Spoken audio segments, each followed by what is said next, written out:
Hello, witches. Grab your goat. Grab some shoulder pads. Fluff out your hair because it is time for the Witches Movie Coven. Yes, witches, real witches, right here, talking about witches and real witches in movies. Good ones, bad ones, and everything in between. My name is Patti Negri. I am one of your hosts, and let me introduce you to my co-host. Let's start out with the beautiful Richard-Lael. I am Richard-Lael. Richard-Lael is one name, not two. If I were just Richard, I would be a. That's right. I am known as a gentleman psychic. I'm a psychic medium. I used to be a psychic small, but I gained some weight. And unlike all other psychics who are doom and gloom and love and light, I'm a happy medium. But again, I used to be a small. Thank you very much. And with the golden locks, Jason. I am Jason Mankey, Llewellyn author, 10 books and counting. This is my 10th book. Yay. High Priest Raymond Buckland. Other than that, I'm a pretty harmless drudge. Thank you. And as you can see, Heather and Courtney look a little different today. They are both elsewhere doing fabulous things, but we are lucky to have the fabulous Tabitha and Thumper. Let's take it over to Tabitha. Hi, I am Tabitha Meadows. I am a medium and psychic, and I am excited to be here talking about 1987. Thank you for having me. Thank you very much. And never least, with a lively hat, Thumper Forge. Hello, I am Thumper. I am auditioning for the role of Heather Green tonight. I am also a Llewellyn author. I wrote the upcoming Chaos Apple, Magic and Discordianism for the Postmodern Witch. And Heather, who is not here this evening, is the author of Lights, Camera, Witchcraft, A Critical History of the Witch in American Film and Cinema. And I will be referencing this book heavily tonight. Yay! And since we're Joel showing books, Witchcraft is now out. It's been out several weeks. So if you have a haunted doll, you want to make a poppet. Haunted dolls are kind of dangerous these days, as you can see. Check out Dollcraft everywhere and on my website. Look at all these books everywhere, books and goats and goats and books and goats. So this week's movie is Hello Again, 1987 in all its glory. Who will you all watch it this week? Available a few places. And just in case you didn't watch it, Richard-Lael, do you have an unbiased synopsis of this lovely film? Hello again. I certainly do. As a former Christian, I did that for you, Thumper. I did that only for you. Oh, my heart is so full. So what can I say about 1987's Hello Again? Shelly Long. Well, not to be confused with Shelley Short. That's a whole other person. Shelley Long, fresh off of Cheers, decided that she would marry Tom Hanks, and then they would buy a big house in New Jersey, and then it would be a money pit. And then clearly they got a divorce because she's living in the same house with another guy. And then she's this clumsy, needlessly clumsy blonde. Clumsy, all the time clumsy. And of course, her doctor husband is somewhat of a cad who likes to tell her that she needs a facelift and she needs work done so that she can be attractive to him.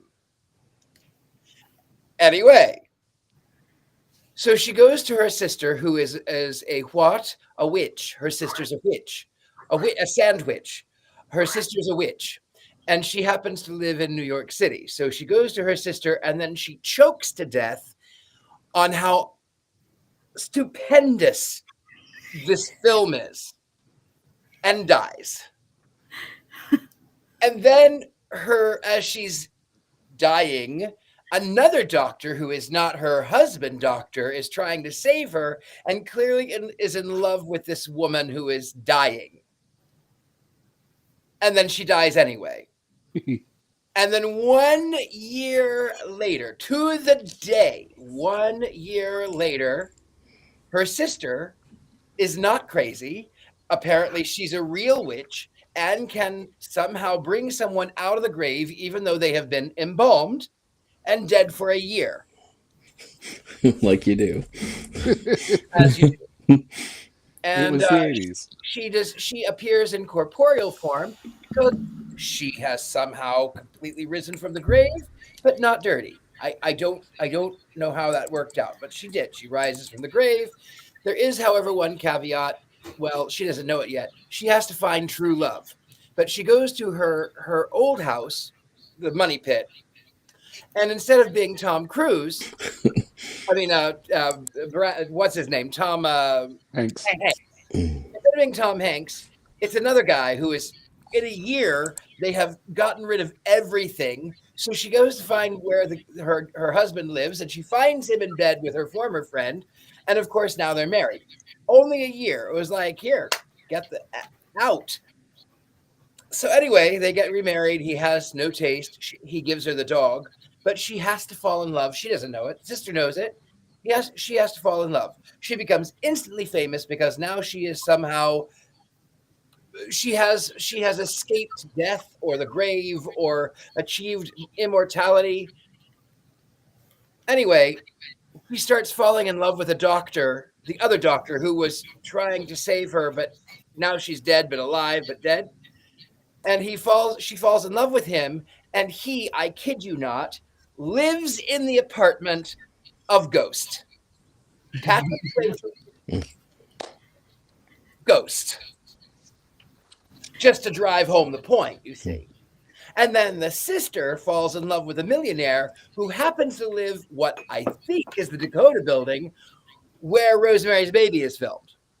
Just because you have to throw in as many architectural things as you can see.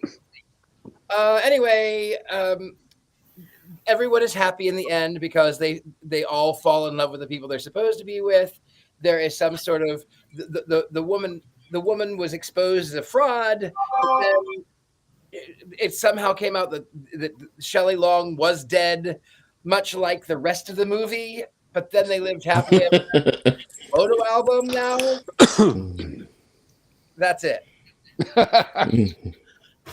Thank you.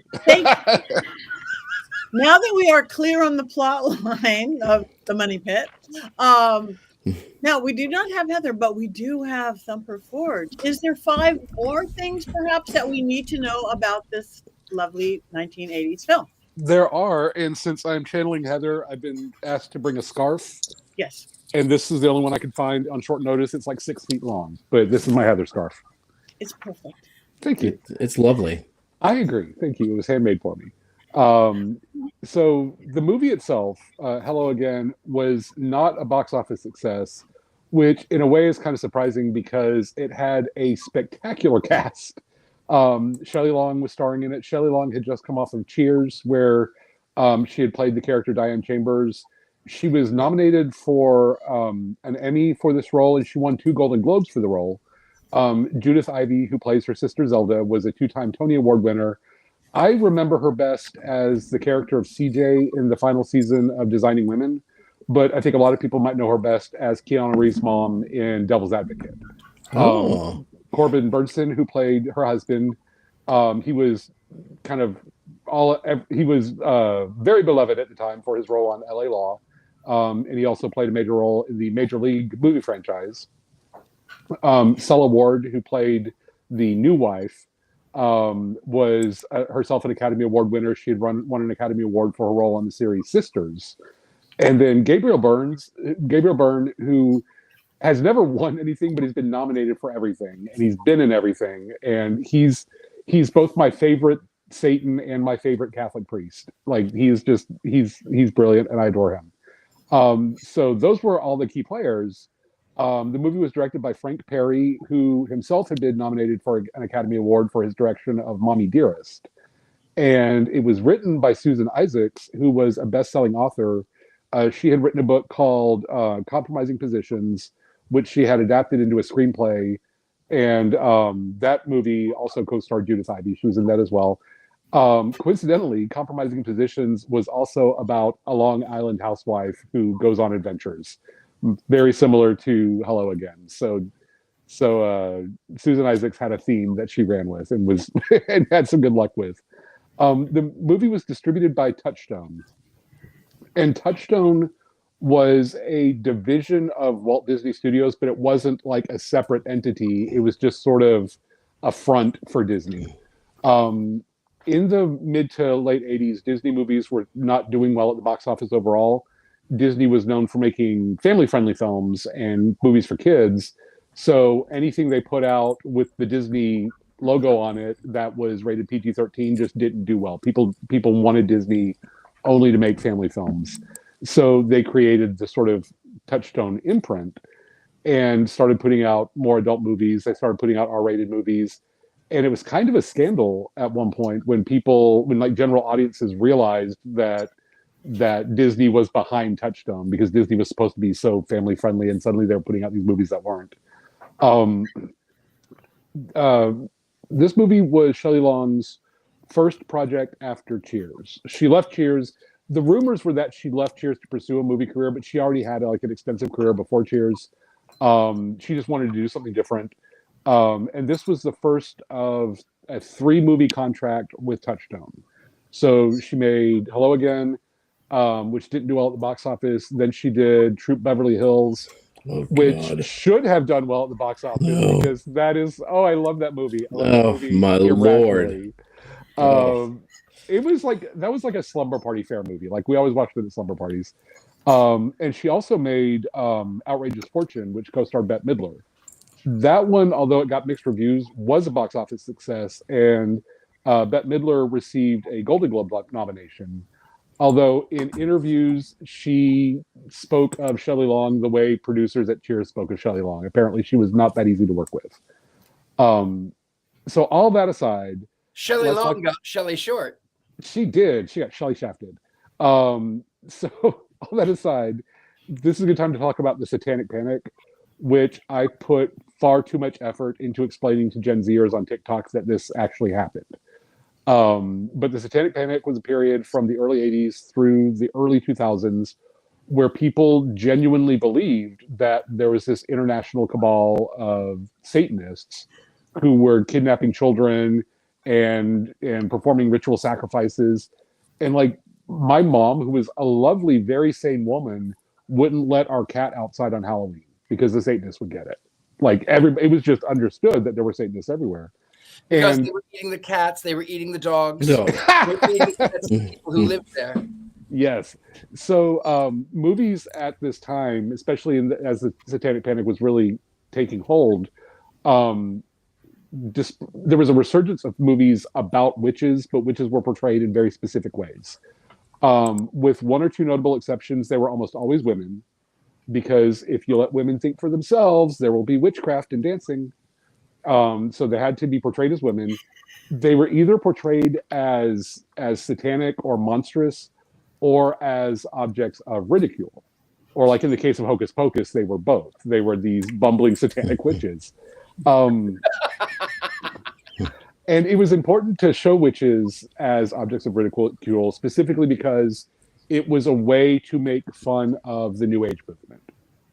So, witchcraft leads to devil worship, or everybody's going to make fun of you. Either way, you don't want to mess with it. So those were the kind of themes that were appearing in witchcraft movies.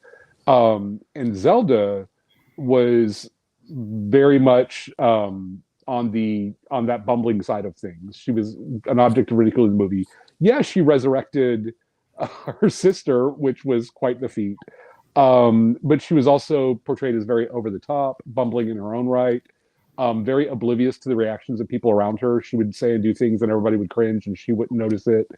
And there was also sort of a point made in the movie that Zelda was making a lot of money off of this, where there was sort of in one of the little news broadcasts about she's come back to life, but look at this whole industry that's cropping up around it. And it's kind of pointing out the financial motivations of the New Age movement.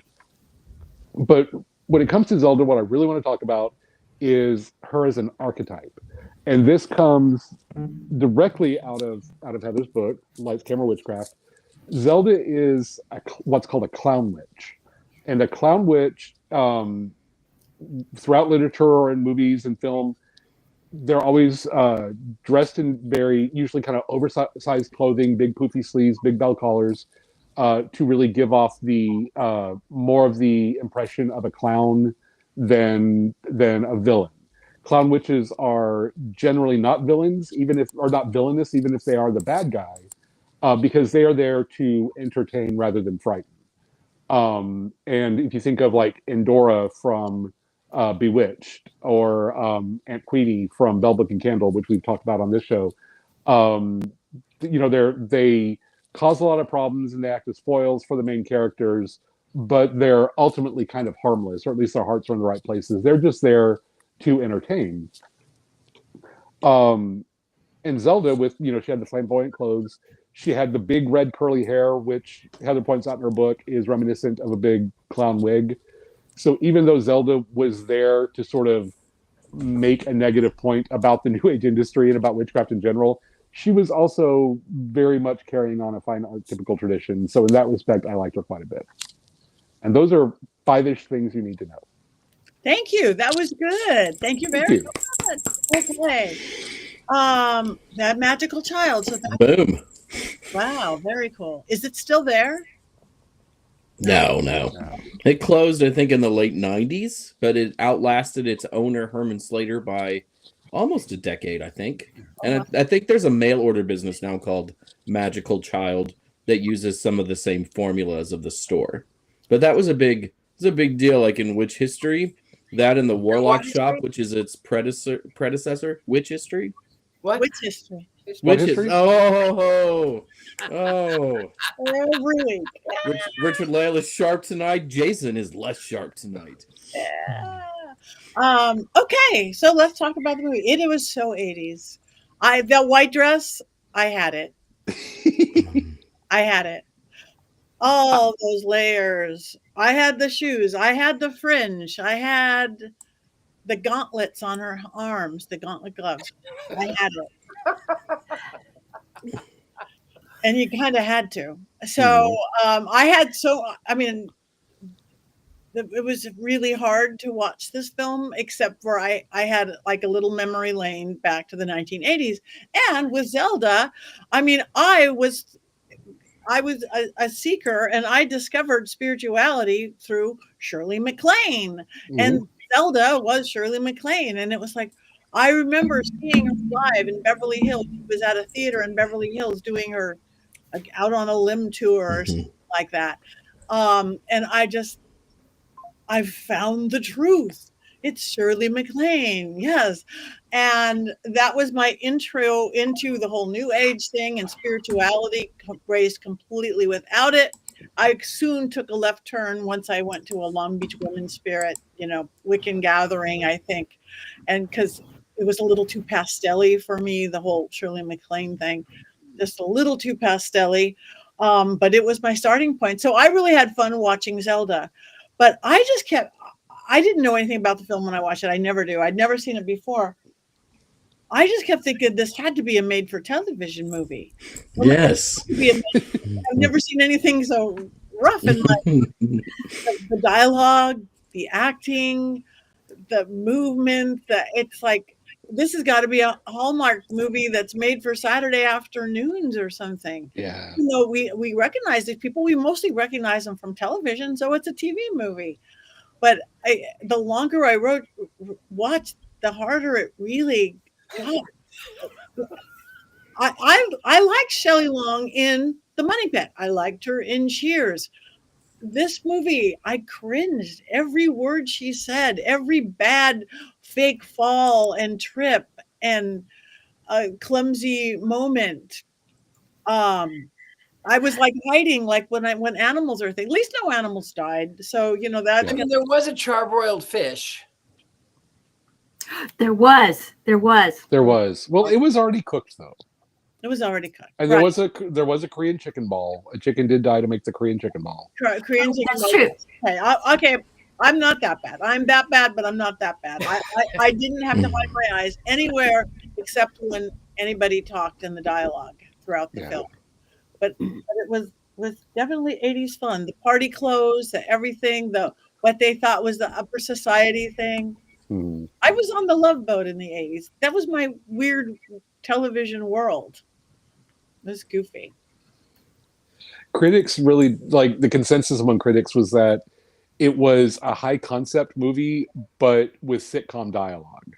And that's what contributed to sort of the roughness in trying to watch it is that it is kind of a cool concept. And I made a comment on social media earlier today that if it was made with Katharine Hepburn and Cary Grant, it would sort of make more sense.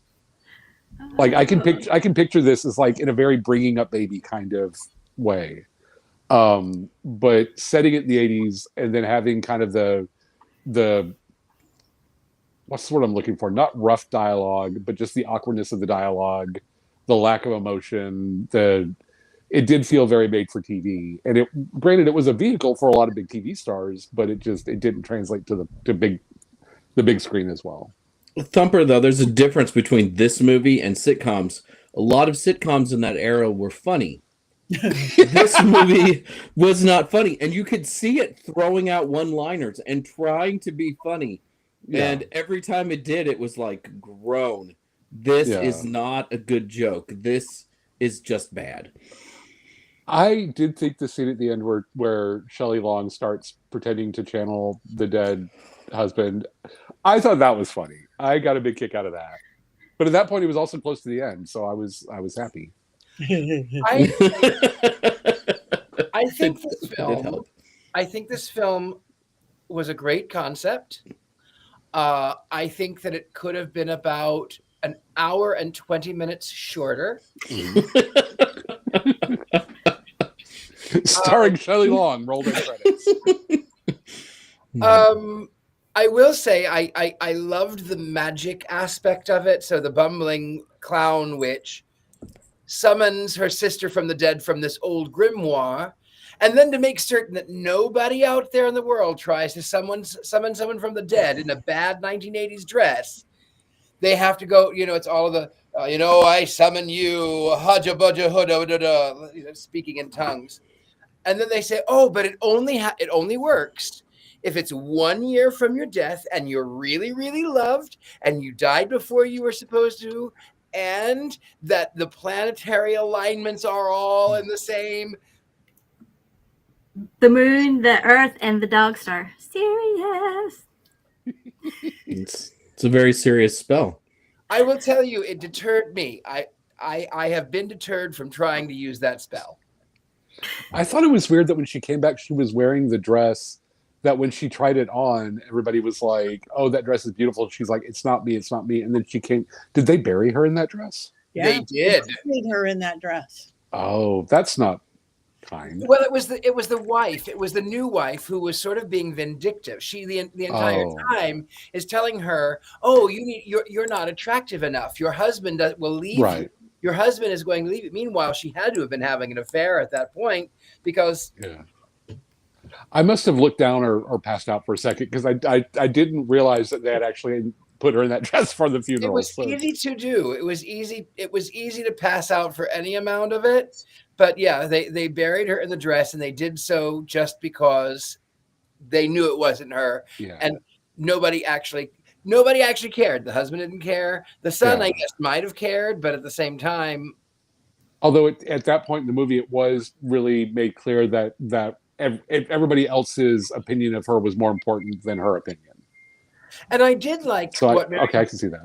I did like what Mary Jane had said about the when she's going to the emergency room, and instead of trying to save her life, the doctor just looks into her eyes longingly and says, "Live, breathe, live."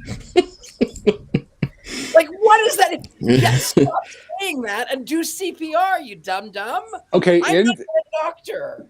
In defense of the film, if I was choking in an ER and Gabriel Byrne leaned over and said, "Live for me," I'd have been like, "Okay, I'm fine now." I want to know why they didn't try to exhume the body. When her sister pops her in, she's like this being of light. There's no body. There's no effigy. She just like she's in and off ships on Star Trek. So that's that's one thing that I had a slight issue with the magic end of it. That's a good point. And that would have solved a lot of the problems of, is she faking it or not? They could have just proven that there either was or was not a body. Yeah. Yeah, because she's like a being of light that coalesces above the tombstone when she comes back from the dead. And while it's happening, you're going, no, don't come back. No, stay dead. Stay dead. Movie done, over. Well, it was kind of cool though that when Kim was trying to prove that she faked it, she brought up I'm going to butcher this, tetrodotoxin, which is a new presence in pufferfish. There are accounts where it's believed that this is an ingredient that's put in powders that is used to induce a death-like state for people to serve as zombies. So I can appreciate that they did take the time to do a few things that were, in the real world and less like entertainment. So.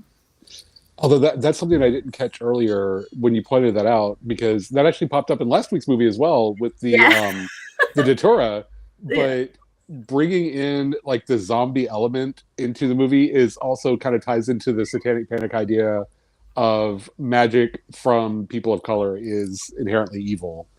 So she's using the evil black magic to fake her death, which is also evil. Might have been better as a zombie movie. I mean, right? Like Shelley Long's zombie rampage across New York City. Brains, rich people brains. With the acting, you could have just said it's a zombie comedy and be like, oh, okay, that explains everything. That would explain the dialogue and the performance of the actors. Yes. That would have helped.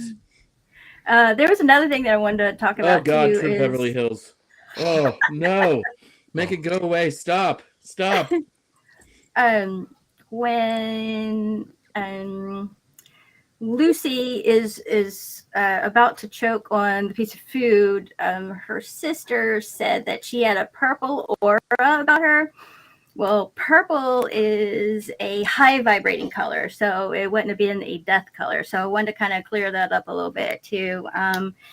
Purple. Hello, Prince wore purple. There was a reason for that because, like I just said, it's a high vibrating color. So I did think it was cool that they connected energy work with witches to this movie, and that she was talking also about the chakras and auras and that sort of thing too. So I did like that aspect of it.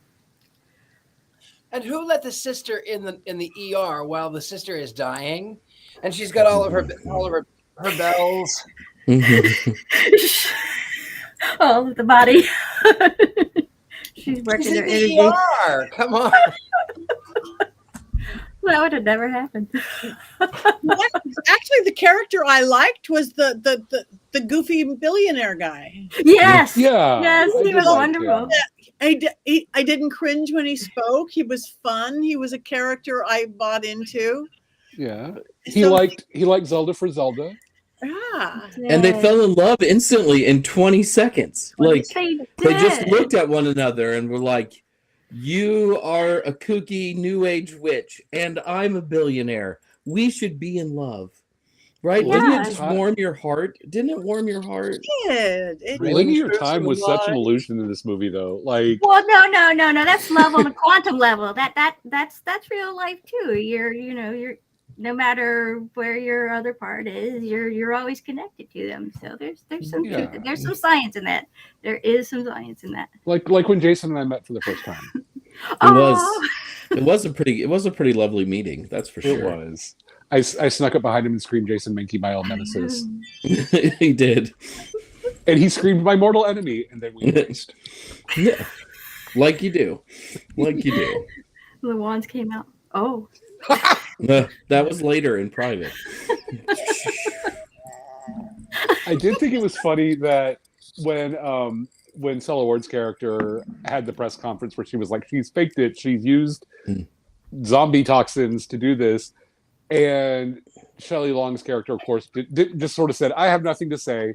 And then she was like, there, I fixed it. Now all the pressure's off me. And immediately Gabriel Byrne was like, well, no, now I've lost my job. And they like walk outside and Zelda's bookstore is closing and her son's restaurant is and it was like, it has been less than 3 minutes and everyone's lives have fallen apart And then they all meet for lunch, and Shelley Long's like, "Sorry guys, didn't mean to ruin everything and destroy your livelihoods." And they're like, "Oh, dead lady." That to me was hilarious. It was not supposed to be hilarious, but I found that greatly amusing. I liked how her 18-year-old son immediately became an award-winning chef and opened up a restaurant at the age of 18, possibly 19. And one of my favorite scenes in the movie is he's just talking to his parents while the restaurant is full of people, and he's back behind the counter cooking. You cannot do that when you work in a restaurant. There's not time to have a little leisurely chat with mom and dad, especially when your mom comes back from the dead while you're running a restaurant full of people. I think I've watched too many cooking shows. I think he got famous. I think he got famous because he married an already famous chef. They kind of qualified it. Oh, you're whatever. His wife was an already famous chef. Yeah. So that to me justified him getting famous so fast and so young. Shelley Long was really holding everybody back in that film. Everybody's life got better once she was dead. Yeah, that's true. But what I couldn't justify, though, is that Shelley Long is dead. She's dead for a year to the day, and then she shows up at her 18-year-old son, and the first thing he says is this a mask? It's like, there's no emotion. There's no emotion. I'd like to point out that Cheers also got better when Shelley Long was gone. Also true. That was the big fear, that if she left, everybody was like, "Oh, she's the linchpin of the show. What's going to happen?" And Kirstie Alley was like, "Hold my beer." So that is a good point. For real. I have to admit, though, I really loved Shelley Long as Carol Brady in the Very Brady movie. Yes. She was very good at that. She was very, very good at that. I really enjoyed her in that. Everyone in that movie was ridiculously good, I thought. Just Gary Cole. Brilliant. Yeah. The girl who played Jan was amazing. Dead on. RuPaul was in there. Oh, we should talk about other films that came out. Oh, sorry. Yeah. Go on. I was going to say we should talk about some other films that came out in 1987 because they weren't all schlock. We have a list. That we have compiled. 1987 also included Princess Bride, Jason Mankey's other favorite outside of The Sword and the Stone. The Running Man, Full Metal Jacket, Spaceballs, The Untouchables, Dirty Dancing, RoboCop, The Lost Boys, Fatal Attraction, Mannequin, Angel Heart, Raising Arizona, and many, many more. 1987 had some really great films. This was just not one of them. Not one of them. Angel Heart. Ooh, they should have put Shelley Long in Angel Heart. Look at Witches her. of 87. Witches of Eastwick was 87 too. I mean, it was. Oh wow! In that other picture, that if we go back, no, the one before that. This one, her aura is really purple. There must be something wrong with this film. I mean, her aura is just purple. That is so 1987 prom. It is. That's the image that got me. I mean, all she needed was like the bozo clown makeup on, really, to complete the whole thing with the big bow tie. You know, the bow tie was very Minnie Mouse. I wonder if that was in her contract with Disney. Yeah, you see it there too. It's really horrible. Like, even that expression on her face, it's just this weird overacting that she didn't do on Cheers, but somehow thought was appropriate for this movie. Oh, yeah. No, but the clothes were fun. I had that purple and black dress. I had the oversized suit with the shoulder pads and the 3 size too big blazer. You didn't have the bow tie, though. I didn't have the bow tie. No, of course not. No. You would never have done that to us, Patty. I would not have. You would never have betrayed us like that. No.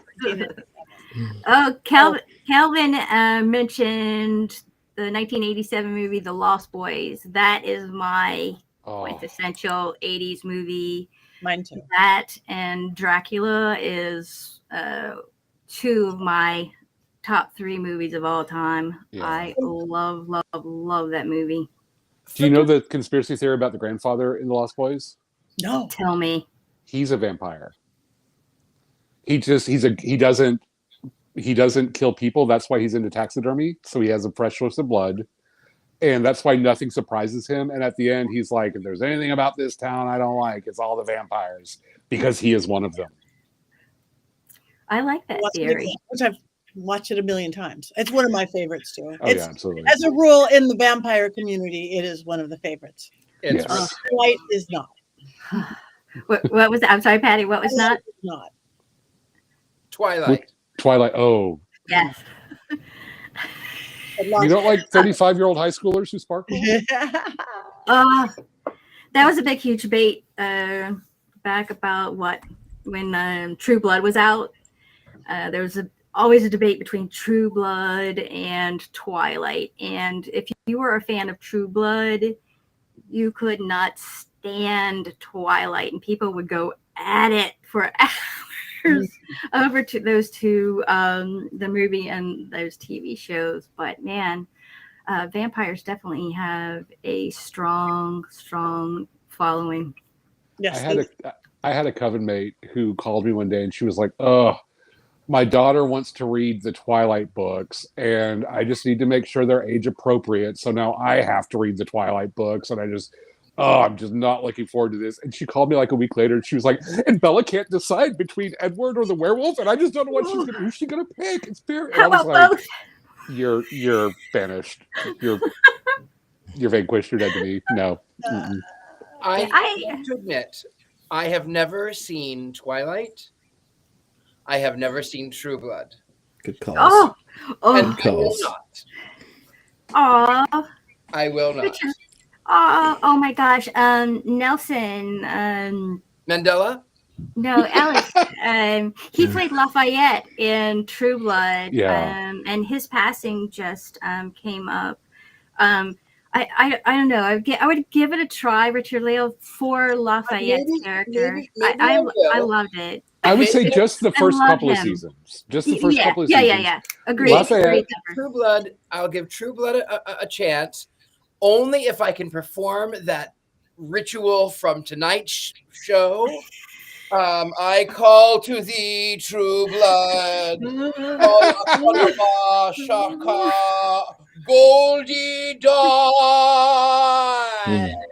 The character, Tabitha, the character of Lafayette was actually killed off in book 1 of the novel series. Yes. But when they introduced him in the show, the audience reaction to him was so strong that they had to rewrite the series to keep him alive. Yeah. Yeah, and there's lots of witches, lots of fae, and all kinds of Witches. I liked the Witches. Yeah. And again, Hello Again might have been a better film if it had been a vampire movie. I mean, there's just anything to make this entertaining, to me, would have been okay. And it just never happened. Jason, can you picture it? She comes back and she's like, "I'm alive," and they're like, "You're alive," and then she just starts. Yeah. Tears through all these 80s superstars. Wouldn't you have loved to see Shelley Long chow down on Corbin Bernsen? I would not have blinked for 90 minutes. Right before she gets close and sucks the blood out of his neck, she just goes, "Cheers." I mean, that would have been a movie moment for all time. For all time. All time. And then the theme song comes in from. Yes. Yep. Where everybody knows your name. Everybody knows your name, and everybody knew her name. So, does anybody have quotes? Do we have anybody, Courtney, today? No quotes. I can do some quotes. I have a quote too. Okay. All right. Richard-Lael. My favorite quote is when she's trying to put on that wonderful white number. This one, that great, beautiful dress that everyone had in the 80s. She says, it's over her head like this, and she's stuck in it. And she says, "I feel like I'm stuck in a Trojan, a ribbed Trojan." With fringe. That one. What was that? With fringe. With fringe. Yes, I laughed at that one. That was a very 80s joke, and that would have been a very naughty 80s joke. Very naughty. Ooh, yes, it would have been. So racy Shelley Long. You don't think of her as racy ever. All right, who else has a quote? Jason has quotes. Okay. So I'm not Courtney. I didn't sit there and type everything down, but IMDb has quotes that you can access anytime.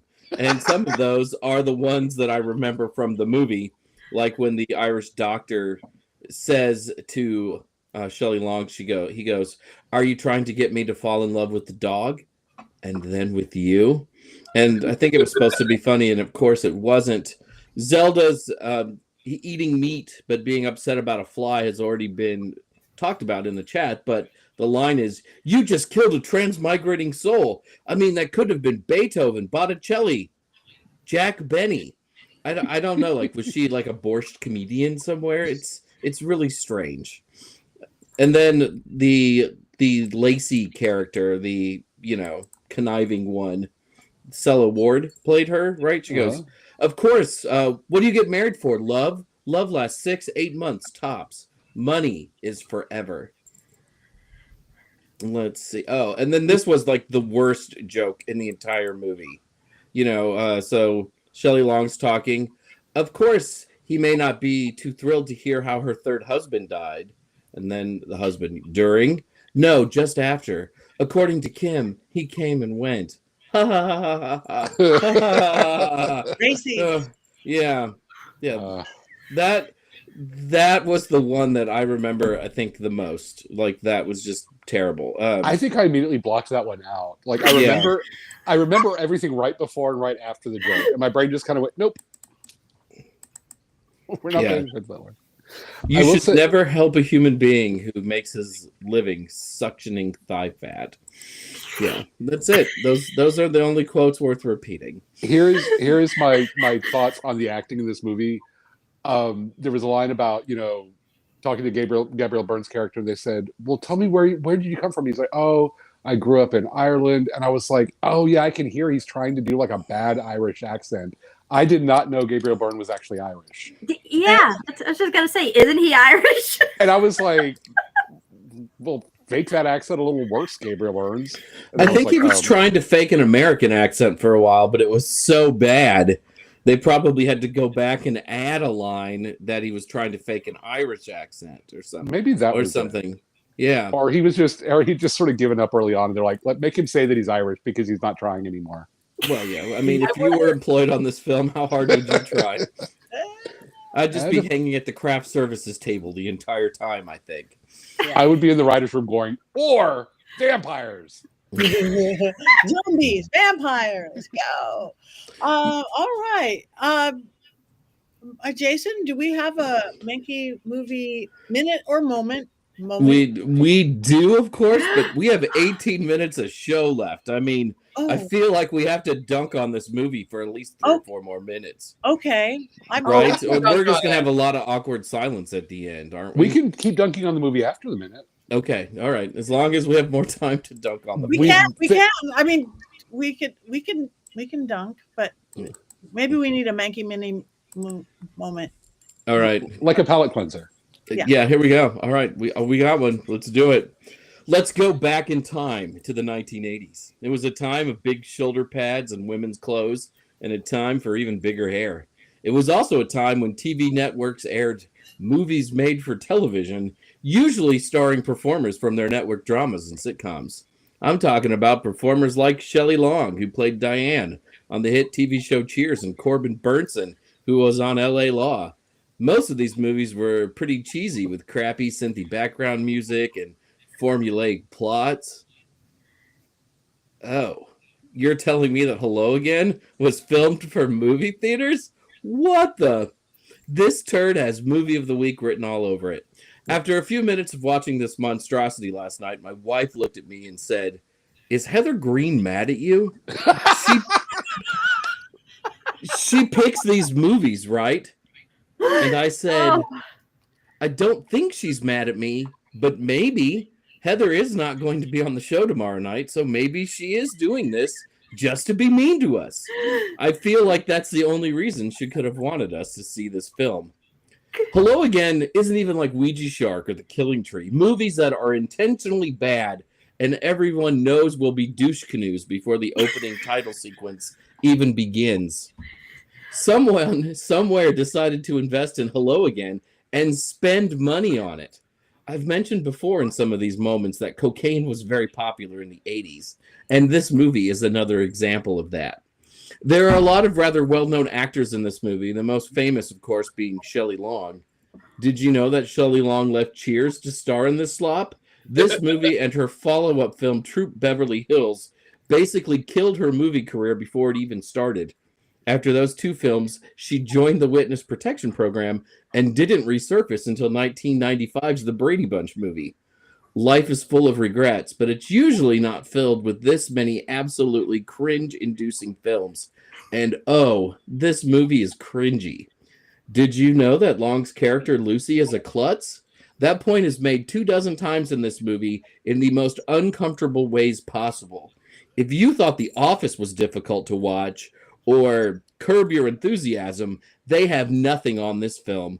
Watch Lucy get tangled up in microphones attached to a podium and then inexplicably attempt to lick a small saucer of red sauce like a cat while wearing a white blouse. Ha ha ha ha ha! She stained her white shirt at a fancy dinner party.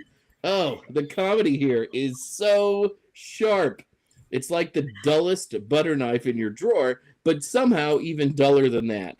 And yes, this movie is supposed to be a comedy, but it is neither funny nor truly entertaining.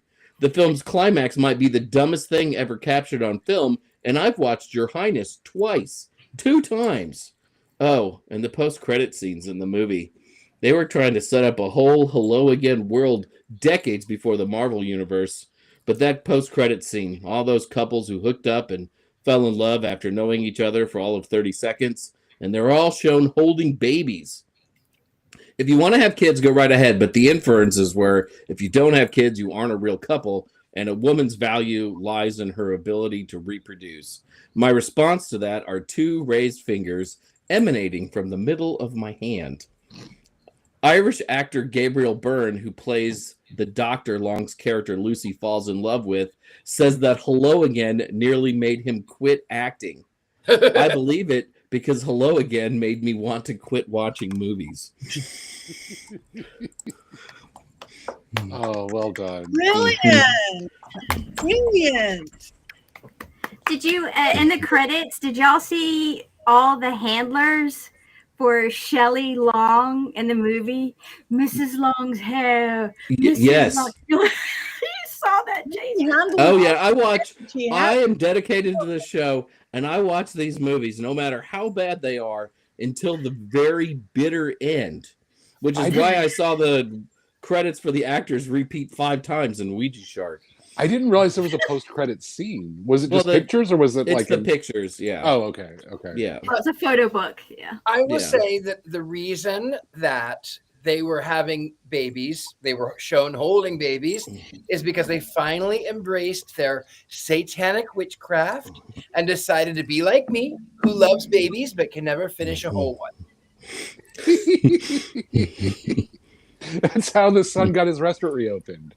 Yeah. Go. Best meat pies in Long Island. I rented the movie and it cut off at the beginning of the credits. So Really? I did, yeah, it really, which I was surprised by because I watch credits too. You do have to fight with Amazon Prime to watch those credits. You do. They want to move you right to the next Amazon Prime original show. But I tamed that piece. And they didn't even tell me what it was. And they cut it off. So I have a fun kind of scruples style question that I thought of during the Mankey movie minute moment. Okay, so you choke to death on a Korean chicken ball. You mysteriously come back to life a year later. Which family member's life are you going to ruin first? Your husband. That's a good one. Whose life would I ruin first? Yes, you come back. Everybody is shocked. You're going to destroy their livelihoods. Like, which one do you go for first? See, I have a laundry list. I actually don't. I don't know whose life would I destroy first. I mean, I think if I were to have suddenly found that I was undead, I would be pissed off. I'll be back to pay more rent and taxes. She took it really well. Yeah, that was weird. Right? Because I would be like, I was resting. Why did you bring me back here to get old and to have to go to the gym? Whoever summoned me, that would be the first person that I would ruin their life. That is a very Buffy the Vampire Slayer take, because when they resurrected her, they were like, "Yay, we saved you from hell," and she was like, "Actually, I was finally at peace and happy." Yeah. Shelly Long has no memories though of the afterlife when she comes back, probably because she was stuck in purgatory as punishment for this film. I can see that. Do you think they put no emotion in the film on? I remember having emotions in the 80s. I really do. I do. And you know, when you go back and you find your husband and your best friend in bed, and she's just like, "Well, yeah, you got married. I was dead." But were we allowed to have emotions back then, though? There was cocaine in the writer's room, but not on set. That's apparently what the problem was. Yeah, it was. It was still the idea of women were supposed to get married right out of college, or while you're in college, you're looking for your husband, and you're supposed to be doing all your husband's bidding and being barefoot and pregnant. Yeah. Still in that later stage. I mean, even when I had my son, and I had complications, and the doctor asked my husband who did he want to keep, the baby or me, and I was not considered in that question at all. I also asked for them to perform a procedure for me at that time too, while they were already there, and because of my age, they absolutely told me no. And I said, "Excuse me, this is my body. I had no dominion over my body in the 80s and 90s." So it was very frustrating. I live in Virginia, so it could have been just a Virginia thing. But still. Yeah. They asked your husband and not you? Yes, ma'am. There are procedures that require your wife or your baby. And there are procedures today that require a husband's permission in order for a woman to get. Oh, I was of sound mind, very much alert, but something could have happened, but luckily I'm here, and the boy is not a boy, he's 30. So now live happily ever after. I have to comment on Robert Hicks's comment. How dare you diss Heather, who can't defend herself? While watching this movie, my wife also said, "You know what we need to do is we need to take Heather and force her to watch equally bad films, Clockwork Orange style, for making us watch some of this movie." And Ari went to bed like 20 minutes after I started watching the film, so she didn't even get the full experience. But the opening 10 minutes was bad enough. And they're friends. They're friends. And Robert, Heather, and I have been longtime friends. It's okay. I'll tell her how much fun I made of her tonight. She's used to it on the show. But how could your wife sleep not knowing the ending of the movie? I didn't see the ending until this morning, and I slept very soundly. It actually was a big relief to be gone from the TV. What if you had choked on a Korean chicken ball, and Ari would have had to wait a whole year to tell you that she didn't like the movie? It would have been sad. No, she wouldn't have had to wait. She knew instantly. Once that cheesy synth movie starts and Shelley Long opens her mouth, this was wands down. All right. Well, see, I'll get all that time we use still talking about this lovely film, because we are up to the time when we talk about things. So I guess if there is no more to talk about, let's get the wands out. Wands up, wands down.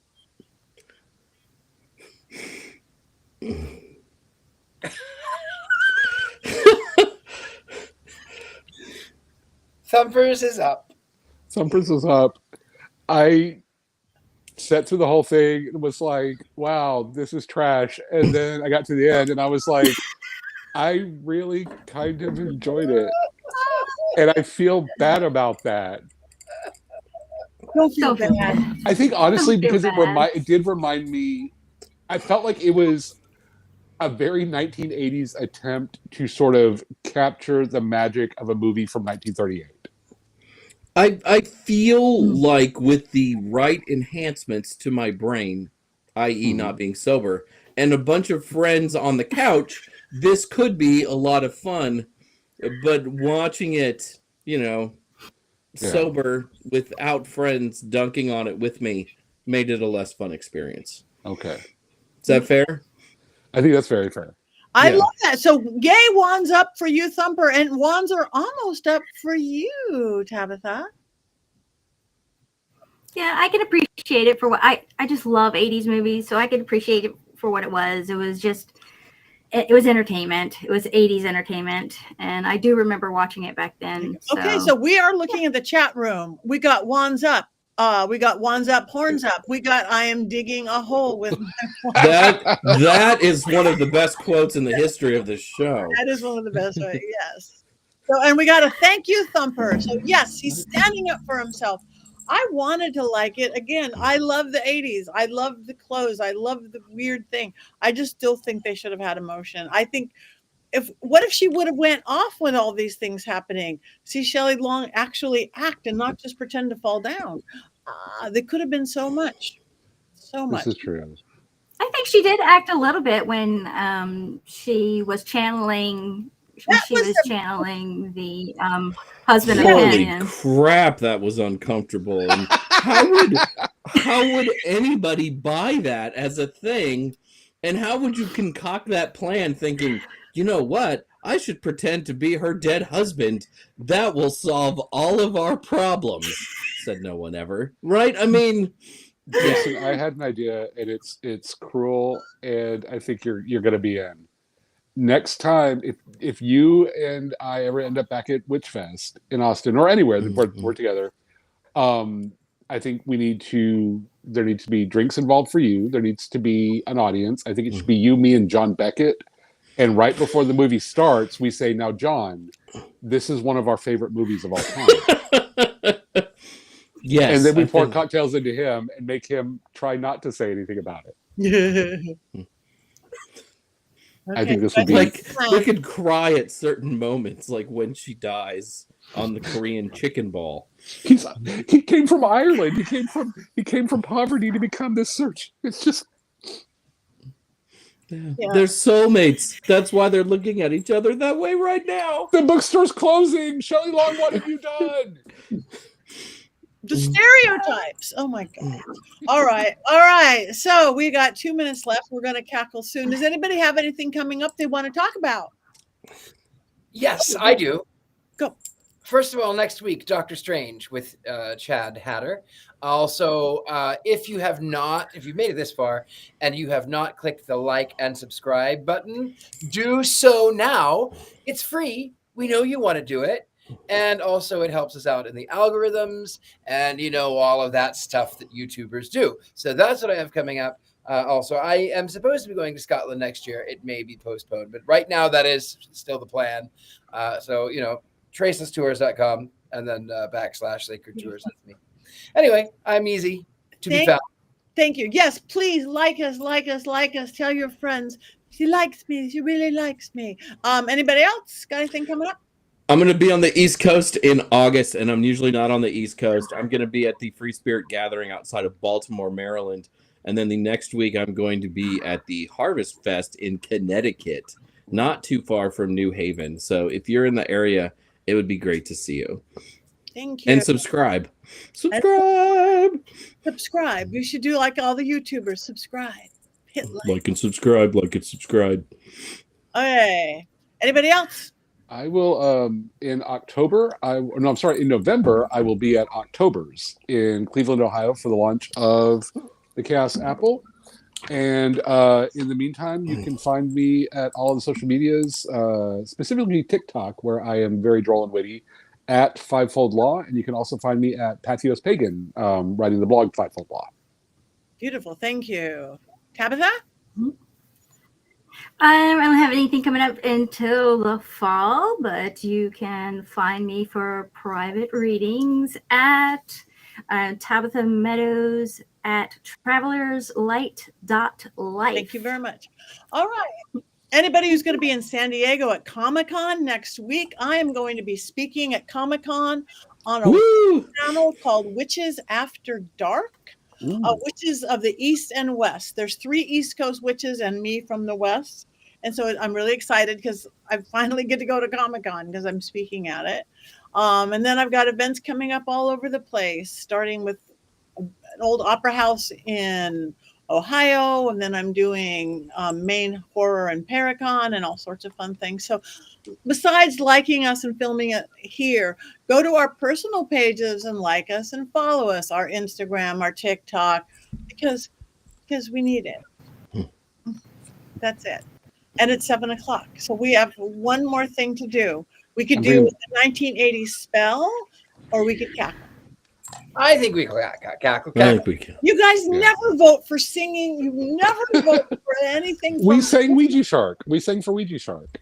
All right, you did, and I didn't get to do it. I wasn't there. So you did it when I didn't get to do it. All right. Let's cackle again. Witches, the way witches should. Cackle with no emotion like this movie. Oh, no emotion like the movie and bad acting.